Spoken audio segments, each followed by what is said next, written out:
जब हम 62 साल के बाद रिटायर होंगे तो हम कहाँ जाएंगे? हम कोई काम करने की स्थिति में नहीं रहेंगे तो हमारा सहारा कौन बनेगा? हमको इसलिए पेंशन चाहिए।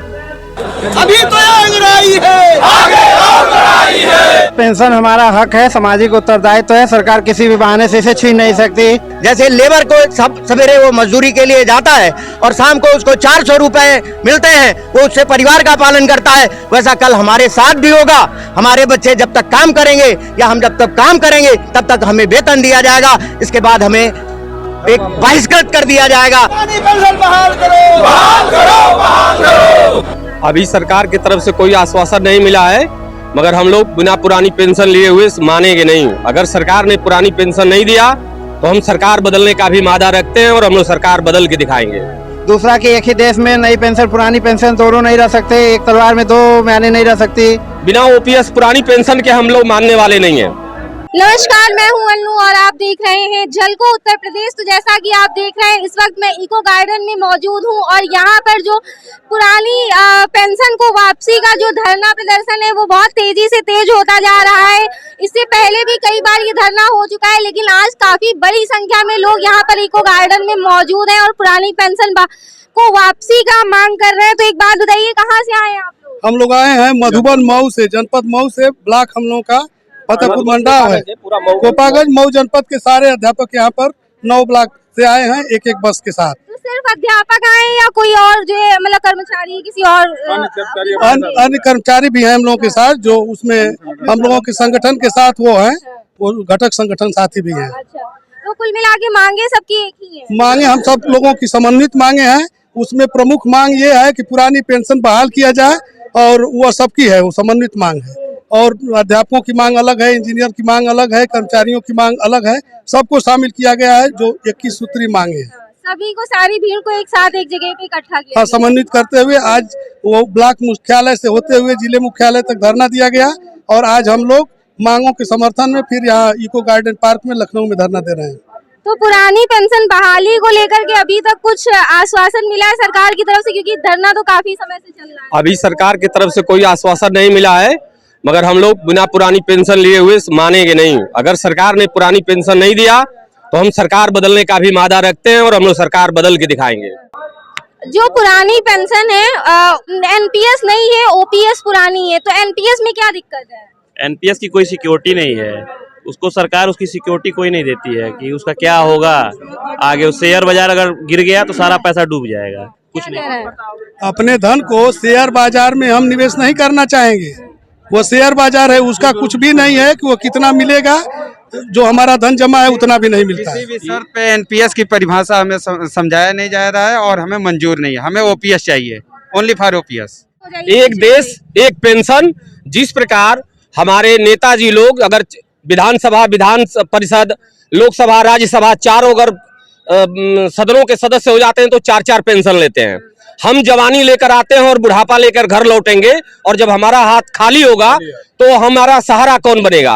एनपीएस जो थी वह हमें जो है जुमलेबाजी है और हमें ओपीएस ही चाहिए, जो हमारी बुढ़ापे की लाठी थी।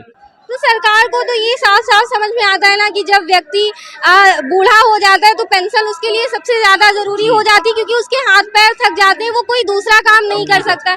उसके बावजूद उन्होंने ये पेंशन व्यवस्था जो पुरानी थी वो हटा दी और नई लागू कर दी, जो कर्मचारी लेना नहीं चाहते। देखिए मैम, ये जो इन्होंने एनपीएस लागू की है, न्यू पेंशन स्कीम, इसमें इन्होंने जो हम लोग की कटौती करते हैं, जैसे पुरानी पेंशन स्कीम के लिए होता था कि जीपीएफ करता था, अब हम लोग का जीपीएफ नहीं करता है। सरकार जो है हमारा 10% का हिस्सा काट लेती है ऑलरेडी सैलरी में से, और वो पैसा जब लास्ट में इकट्ठा होता है तो वो शेयर मार्केट में इन्वेस्ट कर दिया जाता है। शेयर मार्केट के बारे में आप जानते हैं कि उसमें कोई भी चीज निश्चित नहीं होती है। अगर शेयर मार्केट डाउन है तो आपकी मनी वैल्यू जितनी जमा है उसका रिटर्न भी उतना नहीं मिलता है। तो मैडम, हम लोग जब 40-40 वर्ष, 30-30 वर्ष, 35-35 वर्ष सरकारी सेवा, एक सरकारी नौकरी में अपना जीवन खपा देते हैं और बुढ़ापे के बाद में हमें रिटर्न में क्या मिलता है? केवल 1000 या 2000 रुपए की मात्र मासिक पेंशन।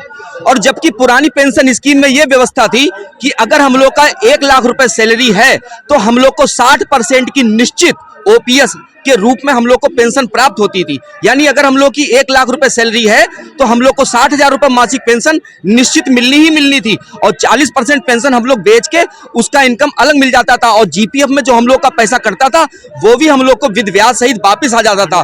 अब आप फंड के रूप में मिल जाता था। अब आप विचार कीजिए कि न्यू पेंशन स्कीम में इस प्रकार की कोई भी व्यवस्था नहीं है, तो उसे हम लोग कैसे स्वीकार कर लेंगे। जो व्यक्ति अपना पूरा जीवन आपकी नौकरी करके गुजार रहा है और रिटर्न में उसको क्या मिल रहा है, नील, जीरो, कोई भी मतलब निश्चितता नहीं है। आप शेयर मार्केट में हमारा पैसा लगा रहे हो, हमें पता ही नहीं है कि आप किस कंपनी में हमारा पैसा लगा दे रहे हो। कल को वो कंपनी डूब जाएगी, आप कह देंगे कि आपकी कंपनी तो डूब गई, हमें रिटर्न में क्या मिला, हमारा जो जमा हुआ पैसा वो भी चला जाएगा। तो मैडम ये हम लोग के साथ अन्याय है, और अन्याय हम लोग बर्दाश्त नहीं कर सकते, क्योंकि हम लोग सरकारी कर्मचारी हैं। सरकार के दिशा निर्देशानुसार हम सारे कार्य जब अपनी लगन से करते हैं, मेहनत से करते हैं, दिन रात उनके लिए सेवा समर्पित करते हैं, तो हम लोगों के लिए कम से कम इतना तो लाभ देना ही चाहिए कि हम लोग की पुरानी पेंशन बहाल कर दी जाए। आप समझिए कि जो सरकार की नीतियां हैं, अगर वो लोकतांत्रिक नीतियां होती तो आम जनता और कर्मचारियों के हित की होती, क्योंकि आम जनता और कर्मचारी दोनों एक ही भाई भाई है। लेकिन ये तीसरे सौतेले लड़के कारपोरेट के लिए काम करते हैं, इसलिए हमारी सारी लोकतांत्रिक नीतियों को हटाकर कारपोरेट के आधार पर नीतियां तय करते हैं ताकि उनका शेयर मार्केट चले। सरकार पर बहुत ज्यादा बोझ पड़ रहा है, इसलिए हम इसको हटा के नई स्कीम ला रहे हैं। लेकिन अपने स्वयं ये 3-3, 4-4 पेंशन लेते हैं, और कर्मचारियों की जो पेंशन है उसे भी बंद कर दी है। और अगर सरकार में कोई सांसद या विधायक 1 घंटा 1 मिनट के लिए शपथ ग्रहण करता है तो आजीवन पुरानी पेंशन पाता है। एक बार अगर राज्यसभा है, सांसद हैं या विधायक हैं, लोकसभा में हैं, तो सभी का पेंशन पाते हैं। जो अपना पूरा जीवन खत्म कर दे रहा उसके लिए पुरानी पेंशन की आवश्यकता नहीं है। पुरानी पेंशन कर्मचारियों, शिक्षकों का एक आधार था, आपने उसको भी कर दिया। अच्छा, एक बात बताइए, अपने लिए वही चीज लागू कर रहे हैं, हमारे कर्मचारियों के लिए जिन्होंने पूरा जीवन दे दिया उसके लिए खत्म कर दे रहे हैं। यह कौन सी दोगली नीति है? अगर एक बार विधायक हो गया तो एक बार नहीं, अगर फिर सांसद होता है तो विधायक का पेंशन तो लेगा ही, सांसद का भी पेंशन लेगा, और जितनी बार विधायक या सांसद होगा उसकी पेंशन लेता जाएगा। पीछे का वो बढ़ता जाएगा, वेतन लेगा सो अलग, अपने 5-5, 6-6 पेंशन लेंगे और कर्मचारियों की एक पेंशन मिलेगी। अच्छा, एक बात बताइए, इस समय जैसे कि विधानसभा चुनाव आने को है बहुत पास में, तो ऐसा लग रहा है इस वक्त सरकार पे दबाव बनाने से मांगे जल्दी पूरी होंगी? जी बिल्कुल बिल्कुल, आपको चैनल के माध्यम से हम बताना चाहेंगे कि हम सरकारी कर्मचारी तो हैं, लेकिन एक लोकतंत्र के नागरिक भी हैं, हमें भी वोट देने का अधिकार है। और हम अगर उल्टे पुल्टे नीतियां सरकार बनाती रही तो हम ऐसे नीतियों बनाने वाले सरकार को ही अपने वोट से बदल सकते हैं, और ये इतिहास में ये बार बार हुआ है, अब फिर होगा। मैं सेना में 20 साल नौकरी करके आ रहा हूँ, मुझे पेंशन मिलती है, लेकिन हमारे आगे आने वाली पीढ़ियां, मेरे बच्चे, मेरे भाई, छोटे भाई जब आगे नौकरियां ज्वाइन करेंगे तो उनके सामने कुछ नहीं होगा। जैसे लेबर को सब सवेरे वो मजदूरी के लिए जाता है और शाम को उसको 400 रुपए मिलते हैं, वो उससे परिवार का पालन करता है, वैसा कल हमारे साथ भी होगा। हमारे बच्चे जब तक काम करेंगे या हम जब तक काम करेंगे तब तक हमें वेतन दिया जाएगा, इसके बाद हमें एक बहिष्कृत कर दिया जाएगा, परिष्कृत कर दिया जाएगा। हम समाज की रीढ़ की हड्डी हैं, नेता हम बनाते हैं, न्यायाधीश हम बनाते हैं, डॉक्टर हम बनाते हैं, वकील हम बनाते हैं, जजेस हम बनाते हैं, सरकारें हम बनाते हैं, तो क्यों ना हमें ओपीएस दी जाए। और जहां तक आप ये पूछ रही हैं कि आपका धरना कब तक चलेगा, तो हम लोग सत्य के साथ हैं, और आपको ये पता होना चाहिए सत्य में हो जाते, सत्य में हो जाते, सत्य में हो जाते।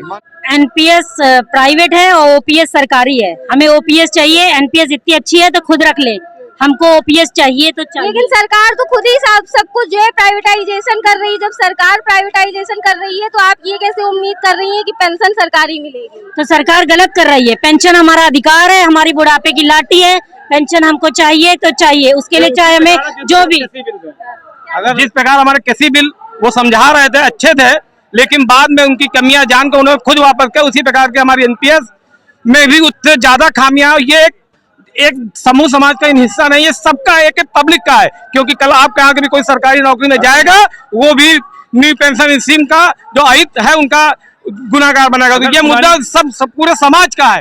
जब तक हमारी मांगों को सरकार नहीं सुनेगी तब तक हम सरकार के सामने झुकने वाले नहीं हैं।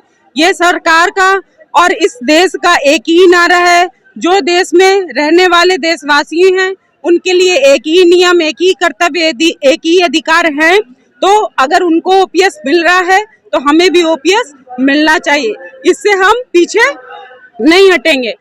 तो ये बात वाकई में सही है कि जब तक व्यक्ति के हाथ पैर चलते हैं तब तक वो अपना काम स्वयं कर सकता है, लेकिन पेंशन एक ऐसी चीज है जो व्यक्ति के बुढ़ापे की लाठी होती है, जो उसकी बेसिक नीड होती है। जब वो व्यक्ति को नहीं मिलेगी तो आप आगे का जो जीवन है वो कैसे गुजारेंगे। जो शिक्षक है, कर्मचारी है, इनको न्याय मिले। तो आप इस वीडियो को ज्यादा से ज्यादा शेयर करें ताकि जो सरकार है वो इनकी मांगों को जल्द से जल्द पूरा करे। साथ ही आपको ये वीडियो कैसा लगा ये आप हमें कमेंट बॉक्स में जरूर बताइए। अगर आप झलको उत्तर प्रदेश पर नए हैं तो चैनल को लाइक और सब्सक्राइब करना बिल्कुल ना भूलें। पास लगी बेल आइकन को जरूर प्रेस करें। कैमरा पर्सन अभिषेक के साथ मैं अन्नू, झलको उत्तर प्रदेश।